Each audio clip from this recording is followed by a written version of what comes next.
Rồi chào anh em. Nay mình sẽ ngồi hướng dẫn review cho anh em review cái coil ha. Đây là cái OCC 0.15 của Uniplus coil ha, 0.15. Thì cái coil này á, thông thường anh em gần như là cái OCC nào cũng giống như OCC nào thôi ha. Thì anh em review rất là dễ. Nó có nguyên tắc của nó là một cái OCC nó sẽ gồm hai bộ phận ha, một nắp trục trên và một cái đế ở bên dưới. Thì cái đế ở bên dưới nó gồm có hai bộ phận là cái cực âm và cực dương ha. Đây, cực dương ở giữa thì mình sẽ tháo, mình thông thường khi mà review một cái OCC á, mình sẽ tháo cái ron ở giữa này ra ha. Nó sẽ là cái mà che đi cái bộ phận này. Đây, nó sẽ che đi cái bộ phận phía trên này, cái khớp nối. Đây là cái khớp nối này, đó, cái khớp nối này đó anh em. Thì đây mình sẽ tháo cái cực dương ra trước này, mình sẽ tháo hết nha. Tháo cái ron đấy là một, cực dương là hai, và cái lớp đệm này, đây là có cái lớp cao su này ha. Đó, lớp cao su thì nó sẽ lộ ra là cái chân này, một cái chân âm và một cái chân dương này đó. Thì đối với lại cái mình muốn tháo cái này á, thì thông thường trên các video clip á, thì là người ta sẽ thọt một cái cây vào đây, xong người ta xuyên cây ngang này để anh em vặn nó ra, đúng không? Nhưng mà thực ra đối với mình á, thì mình tháo rất là dễ nha. Mình dùng cái cán nhíp này này, đó, mình nghiêng này ha, mình nghiêng ha, đó, mình nghiêng nhẹ một cái là nó ra từ từ rồi ha. Anh em cứ nghiêng từ từ nó ra ha. Hoặc đối với một số con á, thì anh em chỉ cần cầm này, anh em kẹp phần trên và kẹp phần dưới là nó sẽ ra ha. Kẹp phần trên và kẹp phần dưới nó sẽ ra đó. Đây mình sẽ tháo theo cách này này, thông thường mình sẽ tháo theo cách này này, mình sẽ nghiêng này đó, thì nó sẽ đẩy cái phần đế ra ha. Mình nghiêng từ từ đó, mình sẽ đẩy cái phần đế ra đó. Nó gồm hai phần nắp chụp này, phần nắp chụp này nó sẽ nằm ở trong này đó, và mình sẽ bóc này, đây là một lớp ngoài cùng này đó, một lớp này đó. Rồi mình sẽ rút cái này ra cho anh em thấy nha, bên trong nó có gì nhá. Đây là hai cực này, mình sẽ nắn hai cực ở giữa này đó, mình kéo nó ra rồi.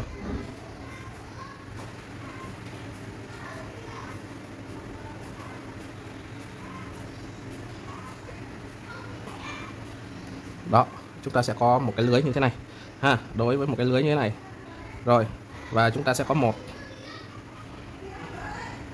2 3 4 5 6 lớp bông ha, 6 lớp bông và một cái cực này.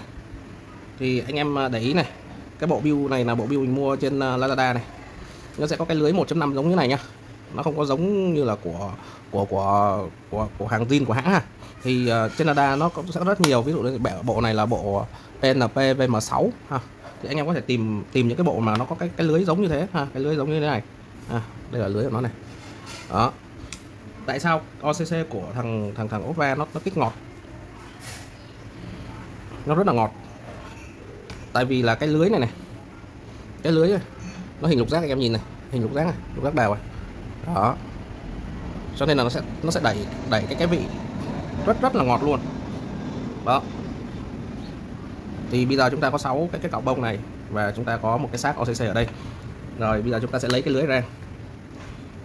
Ở đây chúng ta sẽ có một cái lưới mới nha, một cái lưới mới đây, lưới mới. Rồi chúng ta có một cái lưới mới, chúng ta có một bộ tool người ta sẽ cho đi kèm ha. Bộ tool người ta sẽ cho đi kèm. Tool này là tool mở ha, cái này và cái này để mở ha, nhưng mà mình không dùng, bạn chỉ cần dùng cán nhíp hoặc là cùng kèm là mở được rồi ha, đối với con OCC này. Rồi ở đây người ta sẽ cho mình bông ha, mình sẽ lấy ra một sợi dải bông. Đây, người ta cho mình dải bông này. Thì một dải này thông thường sẽ có 5 sợi ha.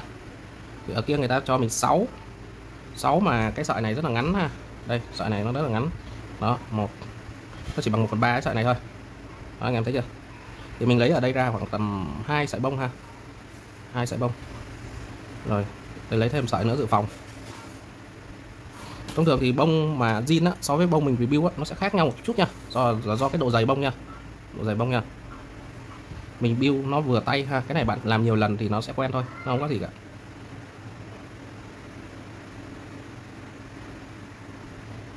Rồi, ở đây chúng ta có 3 sợi. Và chúng ta có một cái tool này. Cái tool này nha. Và nhớ cái này là để quấn nha.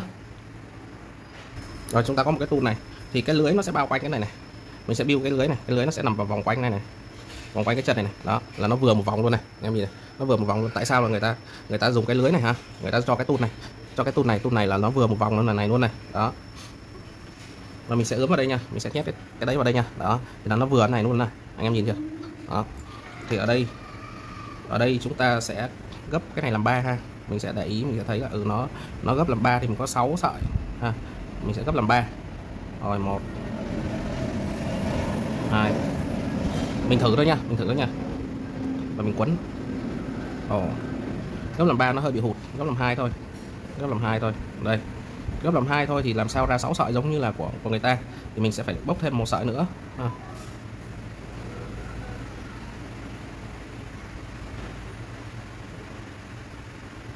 Đây mình sẽ tách ra một sợi nữa ha, là 3 sợi ha, 3 sợi bông, mình xếp cho nó bằng nhau này. Rồi đây chúng ta có 3 dải bông này, và chúng ta sẽ gấp 3 dải này làm đôi ha. Tại sao phải tách ra như thế này? Để tạo ra cái độ xốp cho bông ha, đó.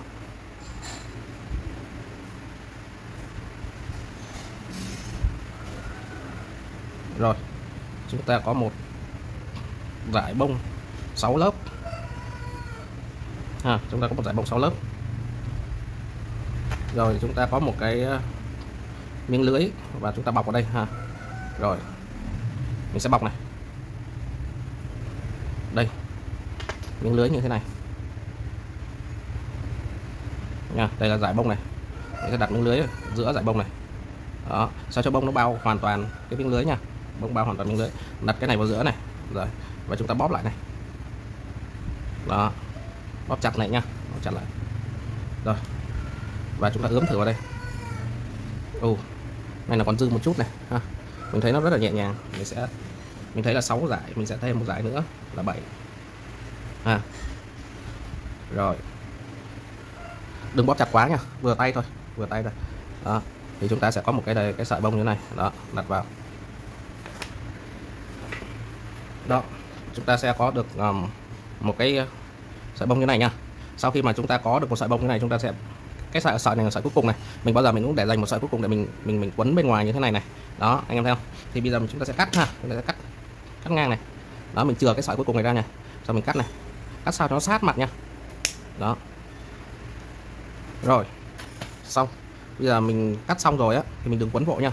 Bây giờ mình sẽ bẻ cái này trước, đó. Ở đây chúng ta sẽ có hai cọng này đúng không, mình sẽ hơi rút cái chân này lên một tí này, vẫn giữ cái chân để cho nó giữ cái form nha, rồi mình sẽ cắt này, mình cắt một sợi này, mình cắt sát này, đó. Và chúng ta sẽ dùng cán nhíp hoặc là đầu tô vít ha, chúng ta bẻ gập cái này vào trong sát cái này nha, đây nha, chúng ta sẽ bẻ gập cái này vào sát đây nha.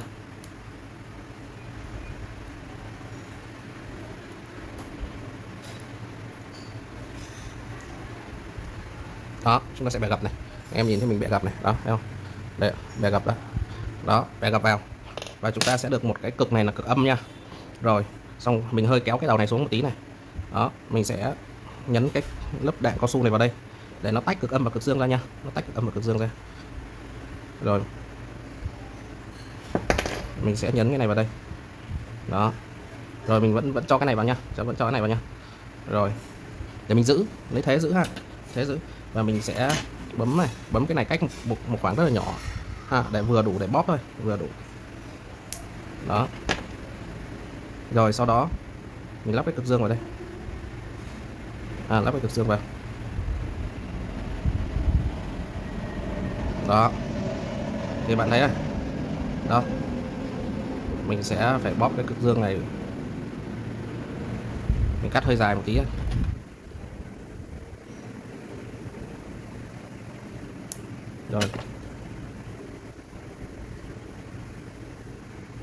Rồi cực dương đều rồi, đây mình sẽ có một cái OCC như thế này ha, và mình sẽ quấn ngược này, đó, và cái này nó che luôn nha, che luôn cái phần này nha, đó. Mình sẽ có một cái này, và bây giờ mình sẽ ụp cái đầu này vào ha, mình sẽ quay như này nhá, quay theo cái chiều mình quấn á, rồi sau đó thì mình căn cái này và cái này, hai cái lỗ này nó trùng với nhau này, đó. Xong mình nhấn nó xuống, mình dùng cái kèm mình gõ nhẹ nhẹ ha,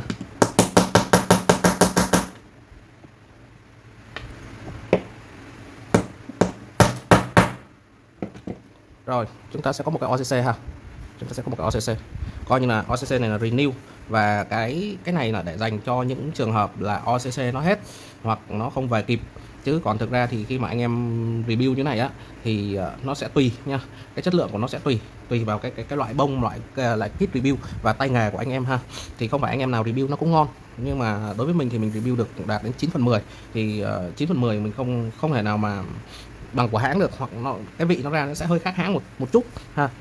Cho nên là anh em hạn chế, chẳng hạn như là mình kẹt quá, hoặc là mình cái dòng OCC này mình không tìm thấy nữa thì anh em review ha.